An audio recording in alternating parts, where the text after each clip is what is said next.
Finally Marathi content OTTवर गाजणार आहे आणि मराठी प्रेक्षकांसाठी एक पर्वणी असणार आहे. सुपर म्हणजे तुम्हाला असं खिळवून ठेवणारे 4 एपिसोड होते. नक्कीच पुढचा तर नक्कीच जास्त असणार आहे. तुम्ही जवळच्या लावून बसलाय चाईचा भाऊ. हा देवखेळ आहे, देवखेळ. माणसाच्या आतला आणि बाहेरचा. खूप छान आणि खास आहे.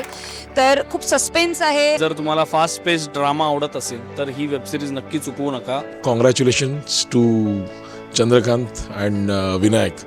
त्यांचं हे पहिलं प्रोडक्शन आहे आणि खूप सुंदर प्रोडक्शन केलं आहे. जो सेटअप आहे कोकणातला तो फार सुंदर वाटतोय. मला तर असं वाटतं की मी बिंज वॉच करणार आहे अख्खी सिरीज. ही सिरीज जास्तीत जास्त मराठी लोक बघतील अशी ही सिरीज आहे, कारण मराठी कथा आहे, कोकणात घडणारी आपल्या मराठी मातीतली ही कथा आहे. मला एक मराठी कलाकार असल्याचा प्रचंड अभिमान आहे की अशा पद्धतीची सिरीज आता आपल्याला बघायला मिळणार आहे मराठीमध्ये. शेवट पापाचा की पापींचा शेवट पापाचा की पापींचा जाणून घ्यायला बघा देवखेळ. फक्त मराठी झी 5 वर. मराठी झी 5 वर. मराठी झी 5 वर. मराठी झी 5 वर.